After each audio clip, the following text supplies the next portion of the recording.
Good afternoon, everyone. Welcome to our program today. We would like to thank Regeneron, Novartis, and Notel Vision for their support of these virtual programs. Macular Degeneration Association was formed in 2007 by our chairman of the board, Larry Hofheimer. He formed this organization because his mom had come down with macular degeneration and he watched her lose her vision. And at the time, there were no other treatments or anything that could be done. And so he felt really bad and wanted to make sure that going forward, that people that have been diagnosed with this disease can get the latest information, know about the newest treatments and newest research going on, and be able to get the information that they need. There is a question and answer button at the bottom of your screen. Please post all your questions there. Do not put them in the chat. Chat is not monitored. So please just question and answers. And at the end of the program, at the end of Dr. Weber's talk, she will answer all the questions. There will also be a survey available at the end of the full program. Please take a few minutes to answer those questions. It's only maybe 2 minutes tops, but those questions help us form our next virtual programs as well as in-person programs for next year. Please also visit our website at www.macularhope.org to register for additional programs. We have 2 more after this one. So right now I would like to introduce our first speaker. Her name is Pamela Weber. Dr. Weber is a distinguished member of the Macular Degeneration Association's medical board and is a board certified ophthalmologist. Dr. Weber is experienced in the treatment of macular degeneration, retinal detachments, tears and holes, diabetic retinopathy, uveitis, vein occlusions, macular pucker and macular hole, and most other retinal conditions. She conducts numerous clinical trials and was voted Castle Connolly Top Doctors in 2018. Dr. Weber is the owner of Island Retina with offices located in Shirley and Colmac, New York. At this time, I would like to introduce Dr. Weber. Good afternoon, everyone. I hope everyone can hear me and see my pictures. Is everything good? Thumbs up, good? Yes. Okay.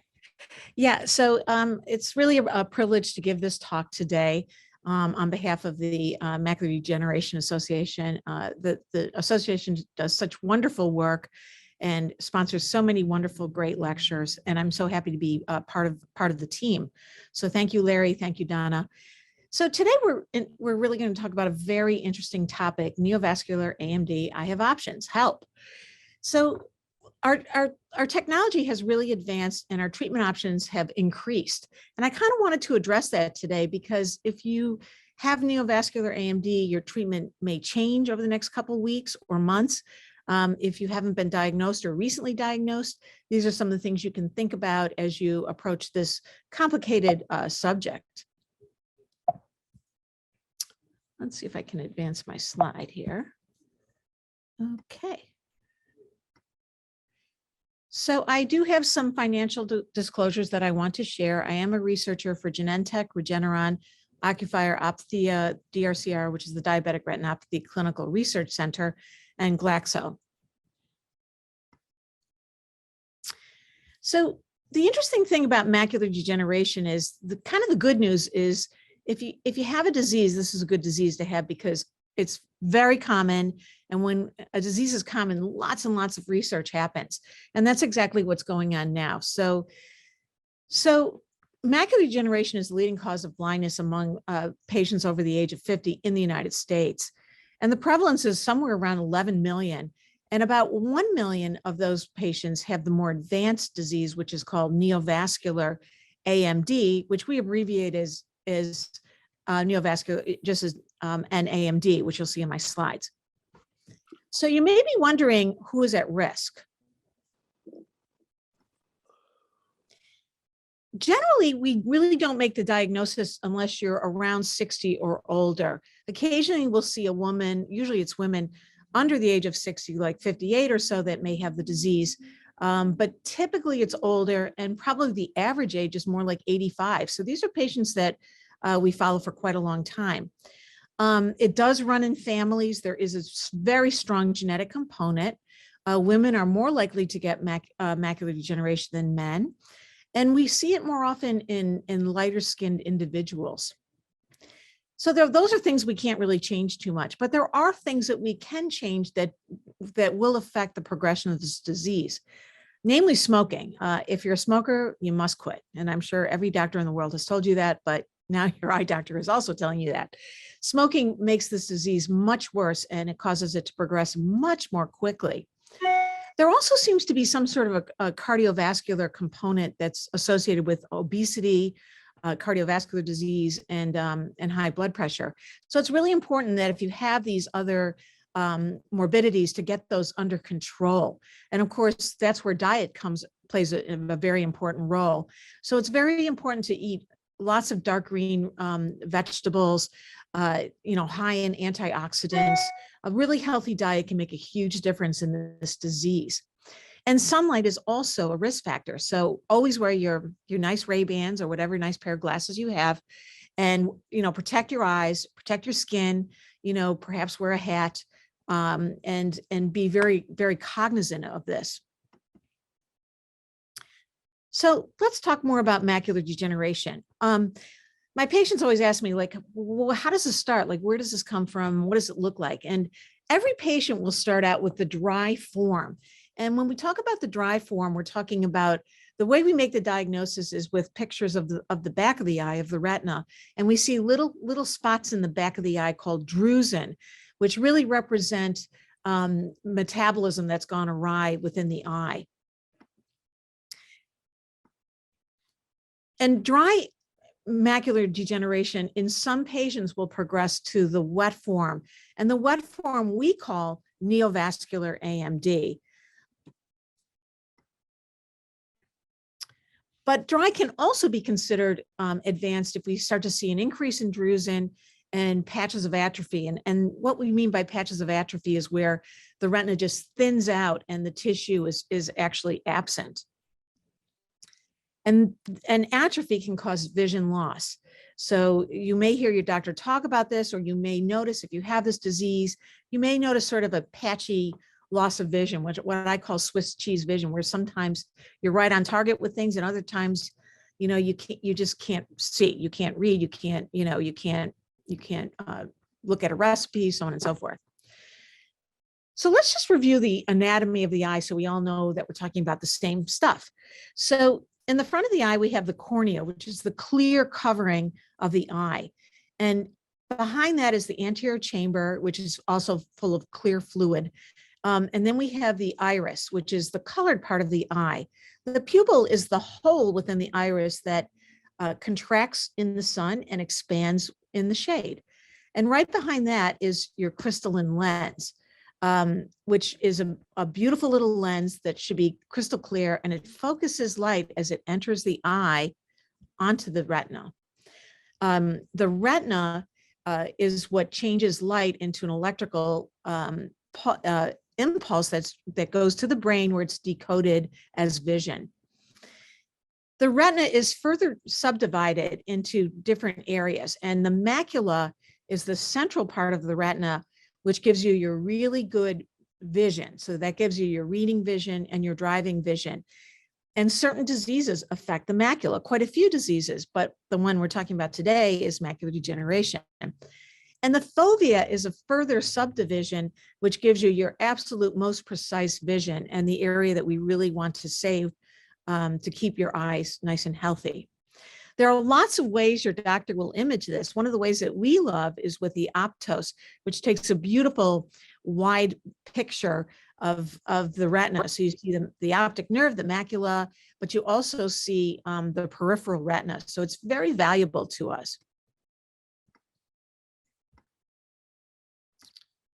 So again, when we talk about the macula, as I stated, this is a really, really important subdivision of the retina, which we use for reading and driving. So we really want to keep it healthy. It also allows us to see color. It's extremely thin in the center, which is one of the reasons why it provides such good vision. And as I said before, many diseases will affect the macula. The OCT, or optical coherence tomography, is a great way to really look in depth at your macular area. And this is a beautiful test. We get the information within seconds. It doesn't cause any pain or irritation. There's no injections involved.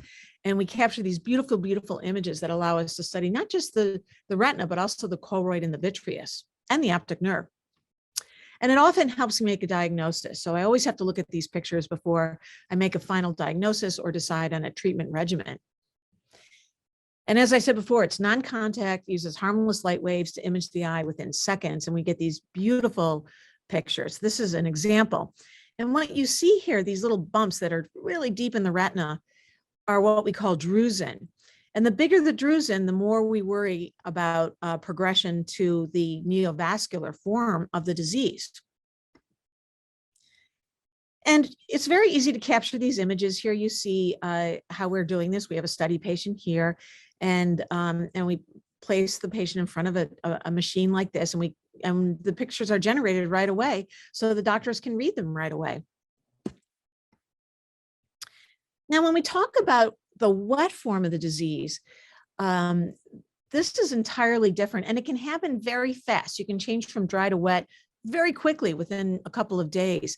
And what happens is abnormal blood vessels start to grow very deep in the retina, and they bleed and they ooze, and they can break through the retina and cause bleeding within the retina, and sometimes even into the vitreous. So it's a problem, and it can steal vision very quickly, and the treatment is entirely different.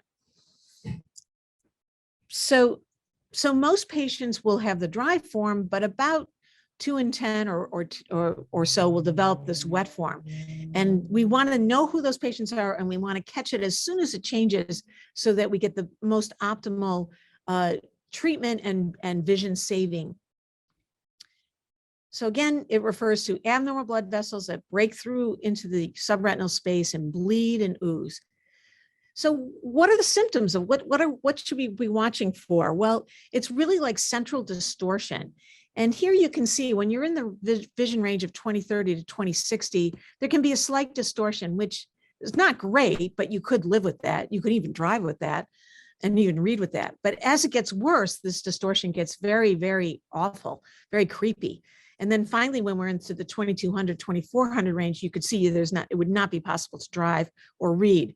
And it would be very distorting, and very difficult to live your life with this kind of vision.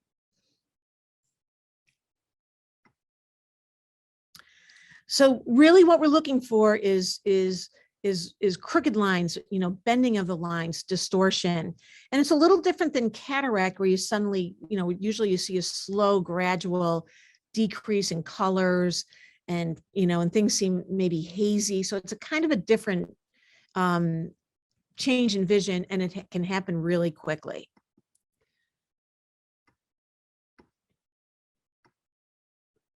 So here's a picture of some Druzen. You can see this is a fundus photo, and you can see how there's these little yellow spots and some pigment modeling. And then as it progresses, we start to see this geographic atrophy, which almost looks like a piece of a puzzle chopped out of the retina. And in this area where you have this atrophy, you can't see. And that can be very disruptive to life, obviously. So how does this all happen? So we start out with early, the dry, there can be no vision loss, and then we start to see an increase in these Druzen.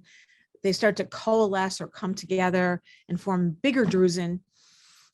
And then all of a sudden we go into this wet form where we might just see a little drop of blood, and the blood can get worse, and the whole macular area can fill up with this blood, which can just steal away a lot of vision. And here again, this is what it looks like. This would be kind of a normal picture. This is the optic nerve. These are the blood vessels that supply nutrients to the retina. And here we see a much different picture. We see this dark blood that's very deep in the retina, and we see these yellow Druzen. The other way we like to image this is with Fluorescein and Geography, where we inject a dye into the antecubital vessels in the arm, and very quickly we capture these beautiful images. And this is more, I always describe this to my patients as the fluorescein is like a plane flying over the retina, where we get a total view of the retina, whereas the OCT is more like cutting the retina like cake, where we're looking into more specific areas. So they kind of provide different information. And here we can see the normal filling of the vessels, and a nice dark looking macula, which is normal. But on the bottom row, you can see that there's this white hazy stuff going on. And this is leakage from abnormal blood vessels. And again, it's very easy to capture this. We do it right in the office, so it's really convenient to the patients. We inject right here. You can see it's pretty easy. And you put your head forward, and our photographer takes pictures, and they get developed right away, so the eye doctors can review them right away. So when we're thinking about treating this disease, really what our goals are, in the future, and right now, of course, is to have less invasive treatment that lasts longer, so that patients can maybe come in less frequently, and maybe learn how to replace damaged tissue. So anti-VEGF, which stands for antibodies to vascular endothelial growth factor, is the mainstay of our treatment. And it's been around since about 2005. All these anti-VEGFs right now are injected into the back of the eye, which is of course not ideal, but it's easier than you may think. The unfortunate situation is that some patients, and not all, but some patients need lots of injections, and they may be coming back every 5 weeks for injections. And the thing about it is we don't have a biomarker to figure out who those patients will be. So we kind of have to see how they do. So it's always like start treating and watch and see how the patient does, and change the treatment based on how they're responding to the drug in use. And even though it seems very frightening to get a needle in your eye, as I tell my patients, we use an itty bitty tiny little needle and an itty bitty drop of the medication, and it's like dink, and I'm done. So it's very fast. It takes actually longer to set up the procedure and clean the eye than it does to do the procedure. And we can improve vision. So even if patients come in with some decrease in vision, almost every patient will improve. But again, if you want to get the best improvement, you got to start early, get right in, and start these treatments. And really, there's minimal risk with this. We've been doing this for many years. We're very experienced. The biggest thing we worry about, which is extremely rare, is infections. So we really clean the eye very carefully. And then after the injection, we inform our patients to be very clean for the next 24 hours. And so this is kind of how it looks. So this happens to be Lucentis. We take this little tiny needle, inject it into the vitreous, and the medication circulates around the vitreous and gets absorbed into the retina. Now, there are multiple anti-VEGFs. The very first one was Macugen, and that started this whole thing, and that was in 2005. And it was a very good drug, and we were finally getting some results over previous treatment, which was basically laser. And we were actually improving some patients, but it's the weakest of the anti-VEGFs. And as time came on, as time moved forward, we got better drugs. And the next one really was Avastin. Lucentis and Avastin are very similar. Avastin is kind of the generic. It's very, very inexpensive. And a lot of times insurance companies will tell us to start with Avastin. If it doesn't work, then move on to the more expensive drugs. And that's something we sometimes have to do, even though I prefer to start with Lucentis or Eylea or Beovu, but we do what we need to do. And Lucentis and Eylea are great drugs. I use both.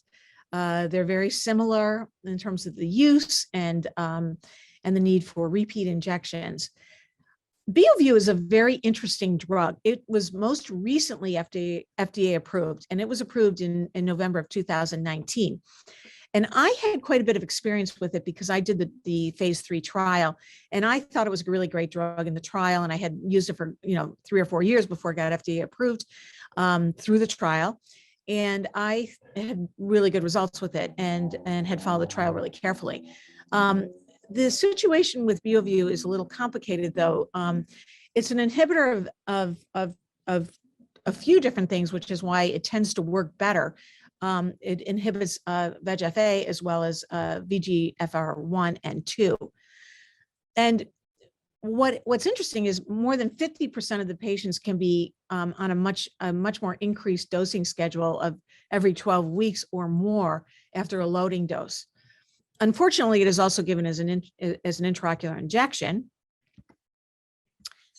So the advantages are there's definitely a decrease in treatment burden with almost everyone. There were better visual outcomes and better anatomical outcomes. So it seemed like a really great drug for patients who just never dried up and required frequent injections. And that's kind of how I use it. But there are some disadvantages. Number one, it is definitely the most inflammatory of all the drugs. In other words, it creates more allergic responses than any of the other drugs. And these can be kind of a problem. They don't occur all that often. In fact, at most 8%, and only probably 1% of patients will actually lose vision from this inflammation. But it is higher than all the other drugs. So if you have any kind of a history of uveitis or inflammation in the eye or something like that, then you should not take this drug. So it's something that we have to think about each patient individually. The other thing that's really, really interesting right now is, and that just got FDA approved, is Susvimo. And this is a port delivery system, and it has Lucentis in it, and it's really, really super exciting. And it just got approved in November. So we're just starting to add this to our armamentarium. And it's a surgical procedure, just a one-time surgical procedure where we implant this little device into the eye. It's very, very tiny. It's about the size of a grain of rice. And what's really interesting and what makes it probably better than a lot of the other drugs is that it slowly releases the Lucentis. So you have a constant, steady flow of this drug into the eye. And what's also really great about it is the port it has to be refilled where we do like a refill exchange where we take what's left of the old drug out and put the new drug in every 6 months, but that can be done right in the office. So that's really, really nice. So more than 98% of the patients in the phase 3 study made it 6 months without needing an additional injection. So somebody who maybe was getting like injections every 5 weeks could just come in every 6 months and get this refilled. And, obviously it could really help out with the management of these patients, especially for patients who maybe are having both eyes done, maybe have to travel and have a hard time getting in. And it's just a really exciting new development. And this is what the little system looks like. So it's like a little bag. The bag is full of Lucentis, and we make a little incision into the eye and implant it. And from the outside of the eye, you can't see it. It's covered by the white part, the conjunctiva. If you look through the pupil, your eye doctor could see it. Nobody else could see it, but it would look like just a little tiny thing that's kind of hanging in the back of the eye behind the lens. And if you pulled back the lid, you would see it just like this. So with the lid in a normal position, you don't see it at all. But if you let the lid go or pull the lid back, you could see it. And this is how the doctor would refill this. Again, as I said, what's really kind of cool about this is you have kind of a slow, low level of drug in the eye, and it seems to keep the eye stable for long periods of time.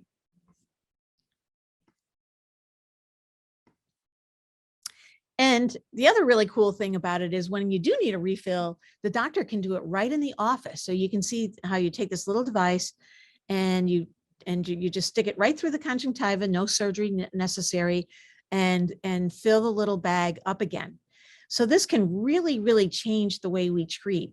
And your doctor may approach you and talk to you about this. And I think it's something that you may want to consider if you find it really hard to get to your doctor, or you're having both eyes done, or you hate the injections and you have a lot of side effects. Maybe you get corneal abrasions with the injections.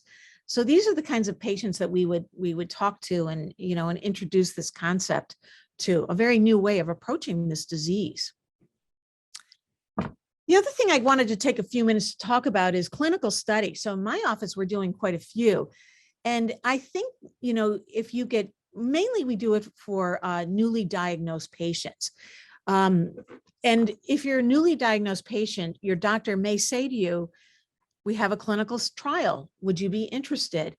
And I think that there are really numerous reasons to go into these studies. Number one, we're trying these drugs because we know there's a need for better treatment, better outcomes. And so we're always looking for the next best solution to these problems. And there are many benefits to going into a clinical trial. If your doctor participates in clinical trials, you can know that the staff is really up to snuff in terms of visual acuity testing. Our lanes are checked. All our equipment is constantly checked and monitored.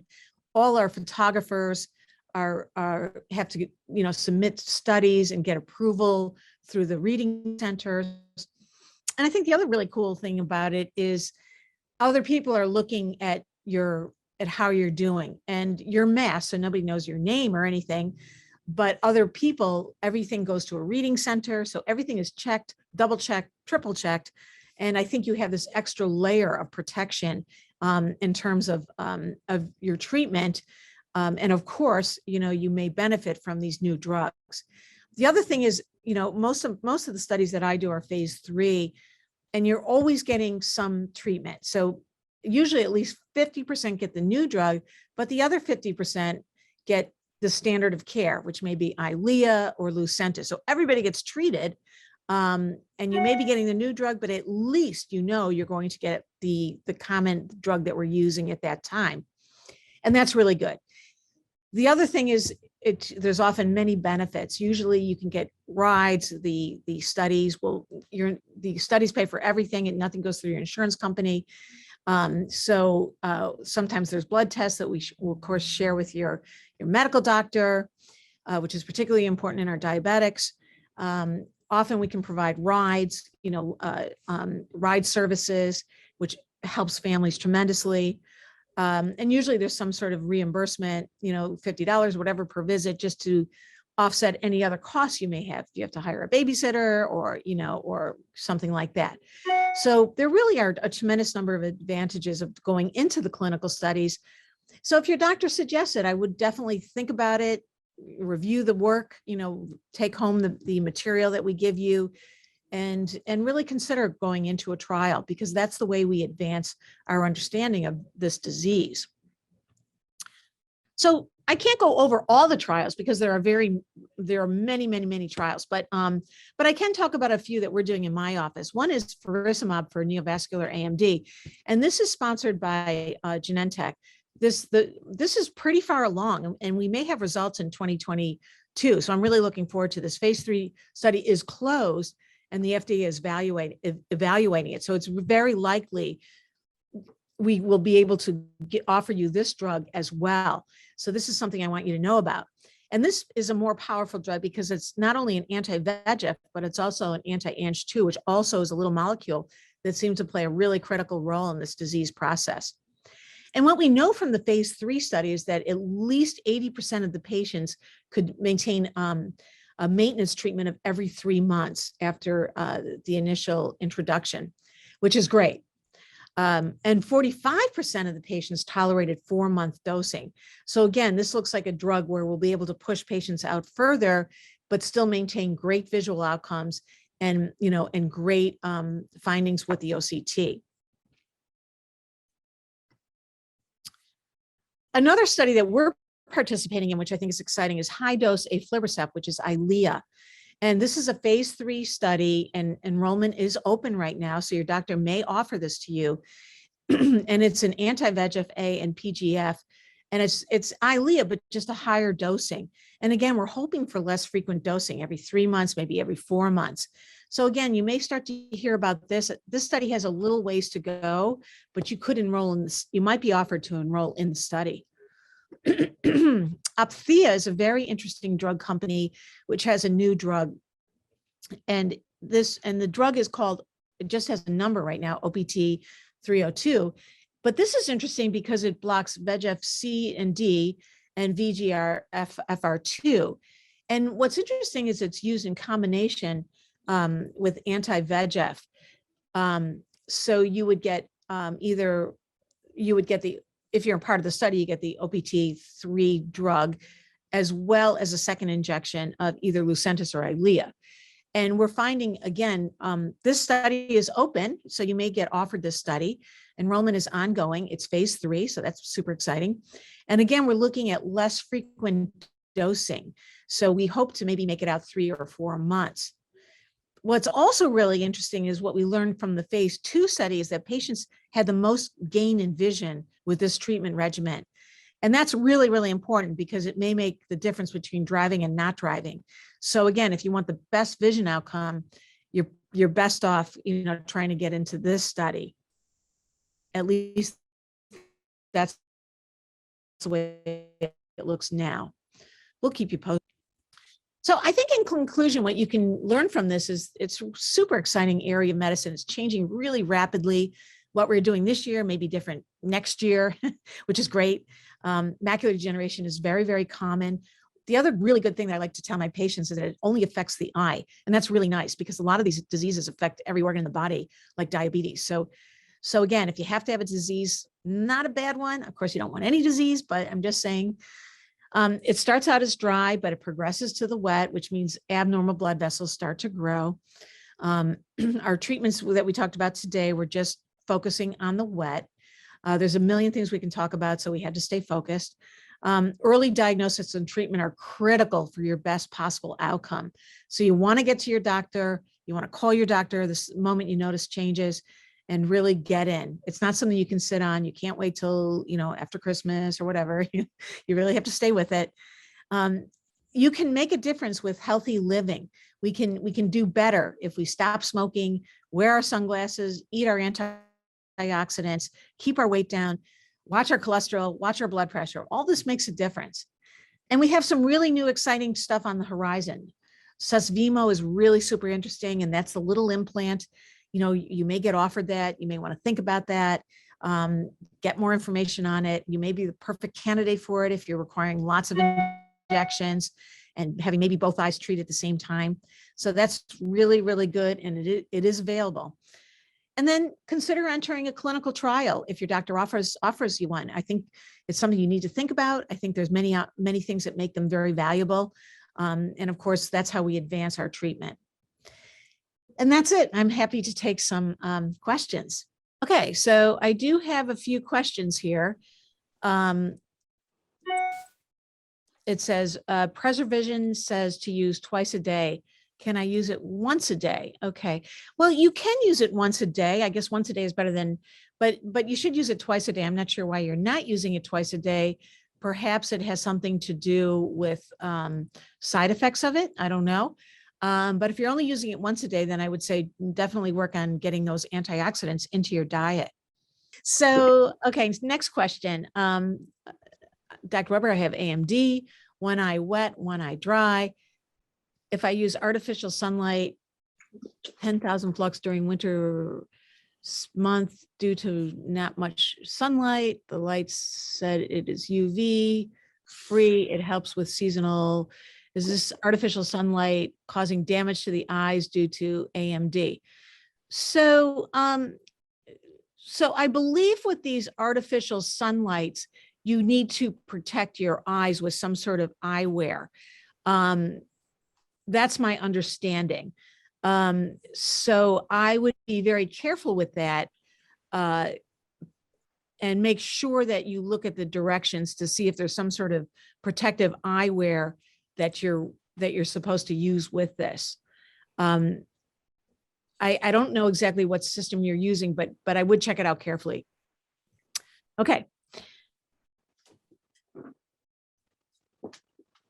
Okay, the next question is, I was just diagnosed with dry AMD. Does dry AMD always turn to wet? No, it doesn't always turn to wet. So what we do in my office is we do the Amd Genetic Testing, where we rub the inside of your cheek and send it to a lab and look to see how likely it is that it will progress. And that helps us figure it out. It gives us a ranking, 5 being the highest and 1 being the lowest. And that tells us kind of where you are in the spectrum of the disease process. And it also tells us which vitamin would be most effective for you. So not all doctors do this, but this is how I do it. So I get a better sense of how likely it is to progress. We also look at family history. Many of my patients come in, my mother went blind from this disease. If we start to hear that kind of history, we know that you're genetically at higher risk. And also if you have any of the risk factors, if you're a smoker, you're at higher risk, So these are all the things that we look at to try to determine risk. And of course, you need to think about the AREDS vitamins. I do the genetic testing to figure out what AREDS vitamin you should be on. And that helps me determine what we can do to keep you as healthy as possible. Next question. I receive eye injections every 6 weeks and the injection hurts. Why? Okay. So the injection really should not hurt. It hurts a little bit more if you have had like glaucoma surgery and have like a tube or trabeculectomy or something like that. Those eyes are more sensitive. If it hurts, I think you need to tell your doctor, make the doctor aware. Sometimes we don't know, usually I can tell, but sometimes I can't tell. And what we do is we use a lidocaine gel that seems to work really, really well. And I think if you wait longer before you give the injection, that also is a better way to do it. You can also give a tiny, tiny little bleb of subconjunctival lidocaine that goes underneath the conj, and then again, conjunctiva, and then wait a few minutes. And that can also really help.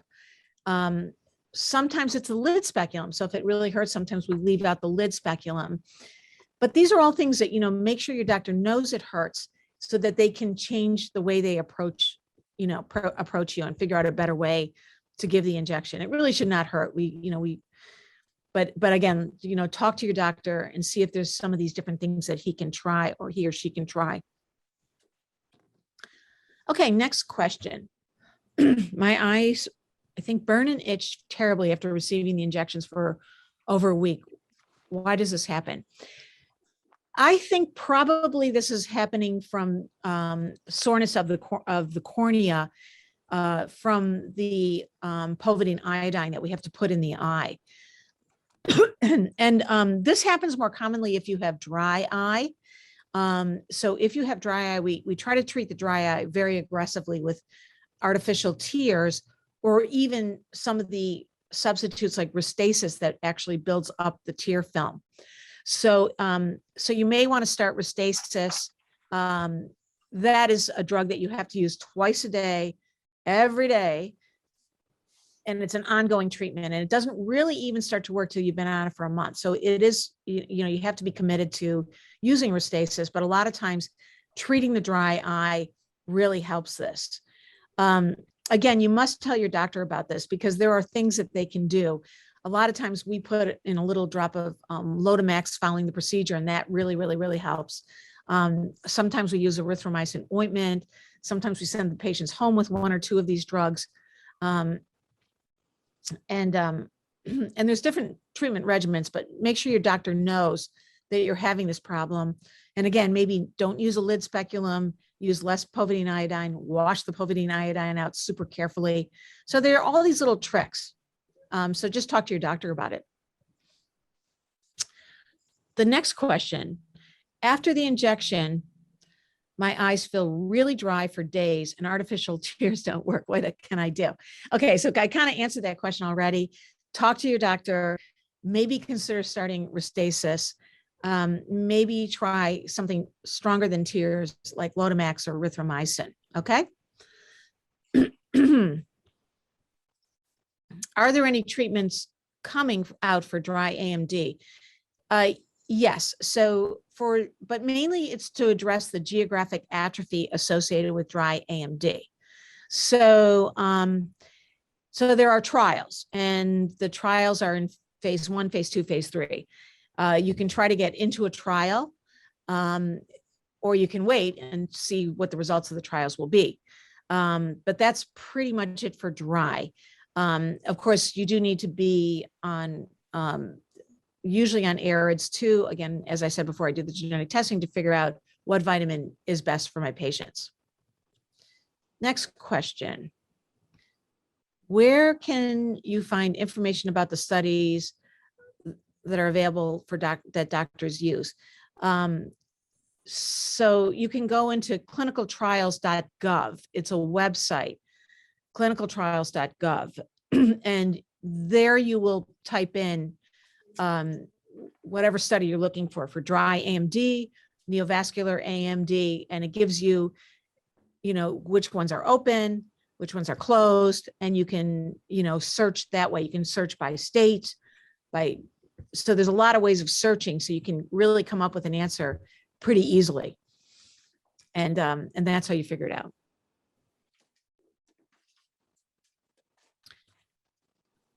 Does the dry form of AMD ever improve? Is it possible for Druzen to decrease? Typically it doesn't improve.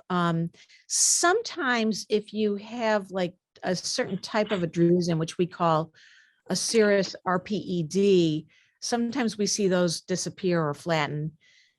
But for the most part, no, it doesn't tend to improve. Next question. Which is the best injections to ask for? Okay. Well, again, we have a lot of great choices, and a lot of it kind of depends on a little bit on your insurance and a little bit on your doctor. I think you can't go wrong with Avastin, Lucentis, or Eylea.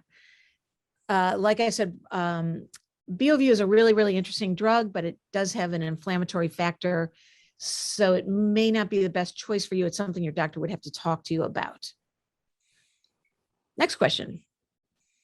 What is the new Eylea treatment? I currently get Eylea shots in each eye every 5 weeks. Yeah, so the new Eylea treatment is a higher dose, what they call higher dose Eylea. And it's only being done in trial. So you'd have to go into a trial. It is phase 3 right now, so you'd have to go into a trial. Next question. I'm concerned about the infection that can be caused by the implant. This is a concern, and I don't think the implant is for everyone. It is possible to get an infection, and an infection could be disastrous. So I think it's, again, something you want to talk to your doctor about.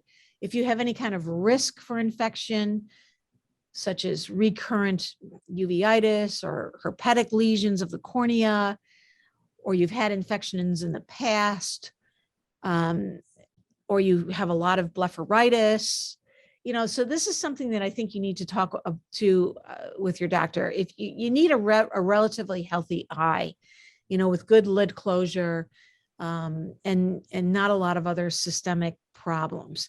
If you're an immunocompromised person, you can't go on this, of course. So again, it's something that you need to talk about with your doctor. Next question. I have high blood pressure and high cholesterol, both controlled with meds. Is that helpful in mitigating AMD risk?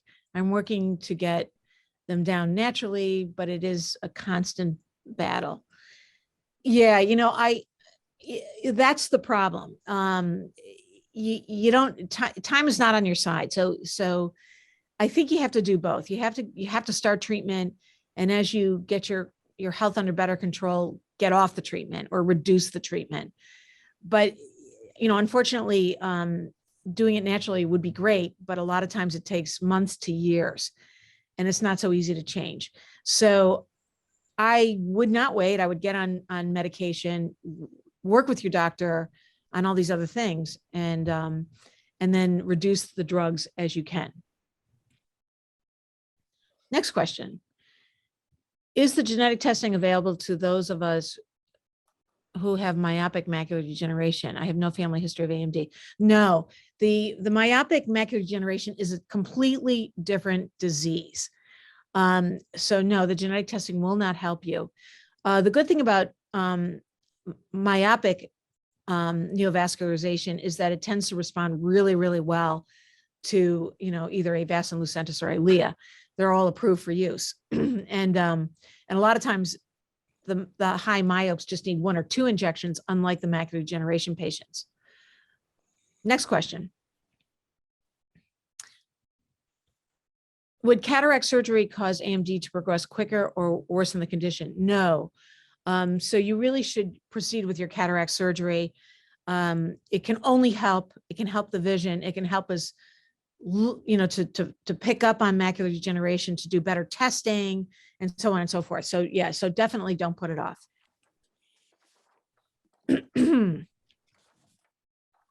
Where's my office located? Oh yeah, well, hopefully you live on Long Island. And you can look us up or call. I'll give you our telephone number and they can give you our address. The number is 631-924-4300. And we're on Long Island, about 50 miles from New York. One office is in Comac and the other office is in Shirley, which is a little further out on the island. But you can search me. I have a big presence on the internet. So you can just go under Dr. Pamela Weber, you'll get to our website and so on and so forth. And please come if you're located near us. Do exercises like moving the eye from one side to the other or moving the eyes around in different directions can help us to get over the macula? No. So don't even bother. If you're going to do some exercises, do some sit-ups or something that help you lose weight. You don't have to do eye exercises. Next question, does zinc cause negative effects in some patients? Yes. And that's why we do the genetic testing. In some patients, zinc is great. In other patients, it's not. And the genetic testing helps us to weed that out. That was great. It really was, Dr. Weber. I do hope that you'll continue to do these programs. So thank you again. I hope to see you soon. I'd now like to introduce our next speaker, a person that has a device that she is promoting that can literally save your vision. Dr. Megan Blecker is an ocular disease residency trained optometrist who practiced in Nashville, Tennessee for 9 years before transitioning to industry. She is currently the Director of Clinical Affairs and Professional Relations for a company called Notovision, which she's going to describe shortly, which offers a device covered by insurance that can detect wet macular degeneration at its earliest possible time. So it's now my pleasure to introduce to you Megan Blecker. Thank you so much for the introduction. Notel Vision is proud to partner with the Macular Degeneration Association, and I appreciate the opportunity to speak to you all today. It is such a privilege. To reiterate some of the important points made in the presentation, I'd like to further discuss understanding the importance of early detection of wet AMD and how you can play a role in protecting your vision. 4C Home is FDA cleared and Medicare covered. It's prescribed by your eye care professional when you have the appropriate level of vision and appropriate stage of age-related macular degeneration. It's a form of personalized medicine with the 4C Home device used at home in between your regular eye exams, and it detects metamorphopsia or visual distortions in AMD. AMD is the leading cause of severe central vision loss in people over the age of 50 years in the United States. I'm going to share with you the information you need to get informed and take charge of your vision. AMD is a chronic, meaning it doesn't resolve or go away, progressive, meaning it tends to worsen over time, type of condition. And there are 2 types of AMD, dry and wet. Dry AMD is the slower changing, earlier form of the disease that puts you at risk for developing the wet form of AMD. And wet AMD is the sudden change or advanced form of the disease. AMD affects an area of the retina called the macula, which is responsible for detailed central vision used for activities like reading, driving, and seeing faces clearly. In dry AMD, changes occur in the cells of the macula, and drusen, or deposits, these yellow spots that you see here on the right side of the screen in the picture, build up in this area. And these changes may induce blurry vision, such as difficulty seeing sharp details both up close and far away. Dry AMD is the slow form of the disease, with changes you may not notice over time. Most importantly, dry AMD puts you at an increased risk of progressing to wet AMD. Over time, the size and number of these drusen or deposits can increase, which increases your risk of developing the more sight-threatening form, wet AMD. Again, dry AMD can suddenly change to wet AMD without any kind of advance notice. If you convert to wet AMD, abnormal blood vessels grow under and into the retina in the macula, as you'll see here on the right side of the screen. These blood vessels can leak fluid, and they can sometimes bleed without any type of warning. You may not notice these changes until significant vision loss has occurred. If you convert to wet AMD, this significant vision loss can be rapid and severe. Symptoms of wet AMD include distortion, where straight lines look wavy. You can have dark spots in your vision, or just generalized blurry vision, as you see here on the screen. Unlike dry AMD, there are effective treatments for wet AMD, but these treatments are most effective when administered early on before symptoms are noticed and before vision loss has occurred. These treatments can halt or slow the progression of wet AMD, but they cannot restore vision that's already been lost. Once the wet disease starts, it will continue to advance until you receive treatment. Irreversible damage can occur within days to weeks and before symptoms are even noticed. But how early is early detection? Once symptoms of visual impairment are noticed, those wavy lines or dark spots appear in your vision, then the vision loss may have already occurred. The earlier you catch wet AMD, the better chance you have of preserving your vision, your independence, and the ability to go about your daily life participating in activities you enjoy. So, wet AMD treatments are most effective when the disease is caught early. 4C Home is an early warning system for your eyes. You use this device at home in between your regular eye exams. It helps people with dry AMD detect wet AMD before you even notice that visual changes have occurred. But how does it work? Well, you take a simple daily test that checks for tiny changes in your vision. The test takes just a few minutes per eye per day. The data from each test is then sent to your eye doctor as well as the No-Tal Vision Diagnostic Clinic, the medical provider of 4C Home. If a change in test scores is detected, the diagnostic clinic alerts your doctor. Your doctor's office will then contact you directly to schedule a follow-up visit.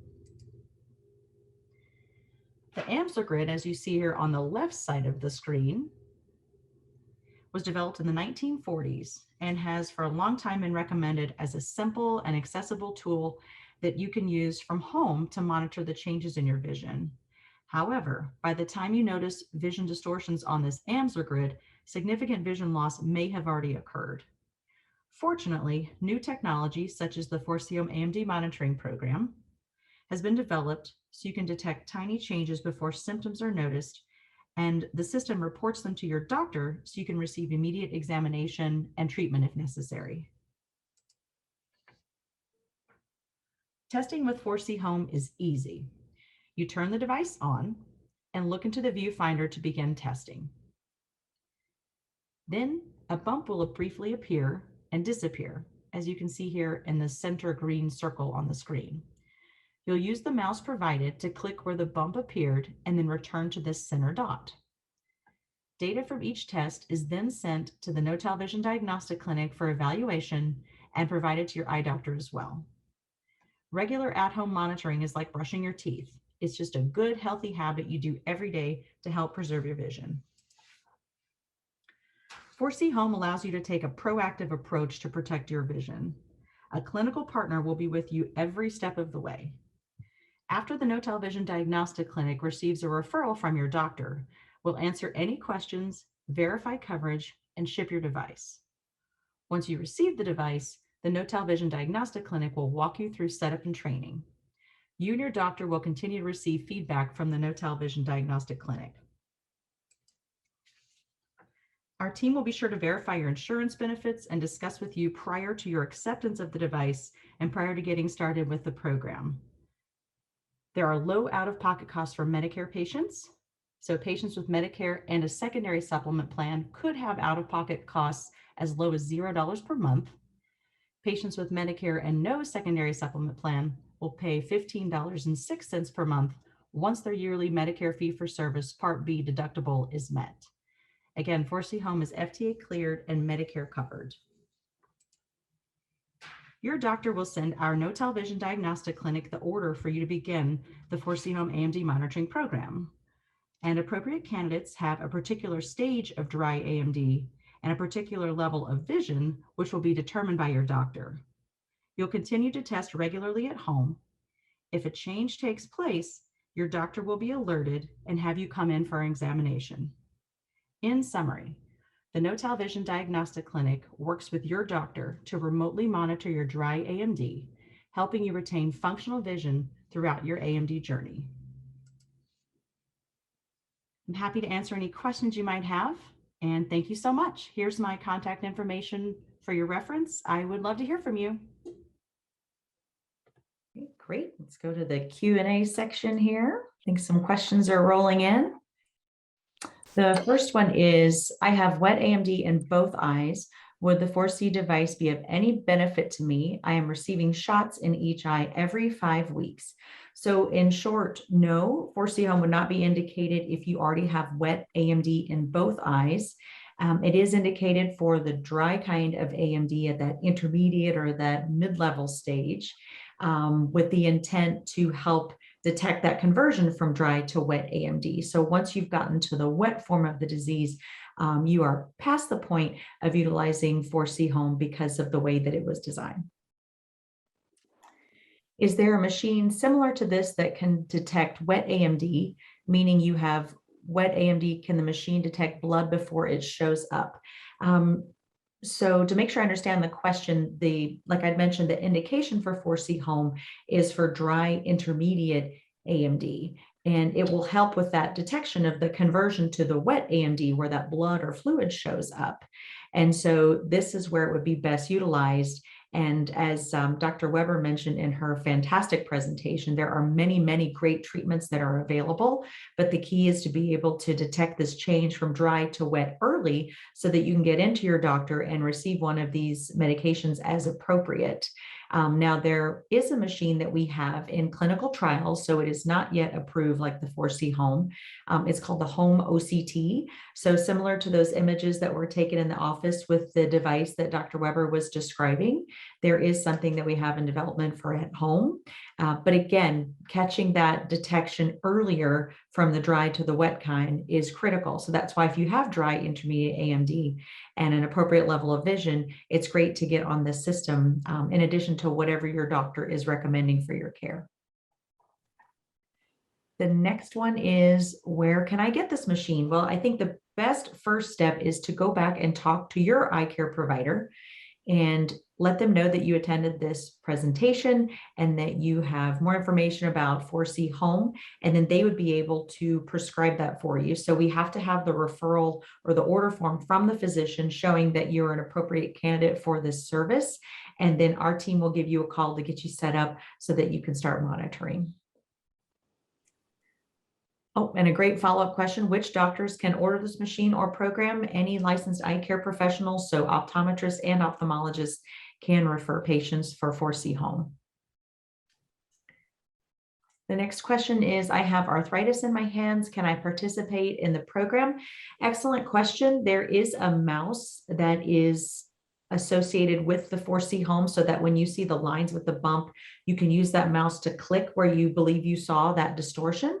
And so when you have arthritis in your hands, or if you have a tremor of your hands or tremor of your head, or if you have trouble holding steady when performing the test, No worries if you're not able to perform. We have a no obligation type of policy, meaning that if your doctor refers you to the program, our team explains it and ships the device to you, helps you with setup, and you attempt to do the testing, but you struggle with that, we will absolutely take the device back from you. We'll take care of all the shipping back and forth and all those charges. So I would say if you're a good candidate, eye-wise, it'd be great to give it a try. And if not, we can always take that back from you.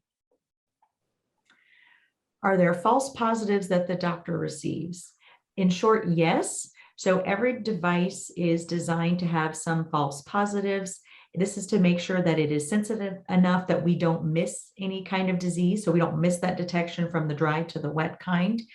And because 4C Home is a metamorphopsia detector or a visual distortion detector, and because there are a lot of conditions that can take place in the macula, that very important central part of your vision there in the back of your eye, your retina, then sometimes other things can trigger an alert with 4C Home. So that's why it's best that if your doctor gets a notification or an alert from No-Tal Vision that something has changed with your testing, it's best to have you go in for an examination. So there can be other things that can cause that change in distortion, but it's up to the expert, your eye doctor, to be able to examine your eyes and determine what's going on. Next one says, I wanted to let the participants on this program know that this machine has saved my vision. Ask your doctor about it. Thank you. Thank you so much for your comments. I always love receiving this type of feedback. It's exactly why we do what we do at No-Tal Vision, and it's a privilege to partner in your care. So thanks so much for sharing your comments. How do I find which clinics or physicians participate with 4C Home? Another terrific question. On our website, it's 4chome.com. There is a physician finder function where you can go and put in your location, your city, state, zip code, and you'll be able to locate a doctor that's in your area that is referring patients to 4C Home. But as I mentioned previously, it's always best, I think, to go back to your doctor, let them know you've learned more about this program because of these presentations today, and then see if you are a good candidate for 4C Home. Thank you all for attending, and please go to the website, macularhope.org, for future programs. Thank you, and have a happy holiday.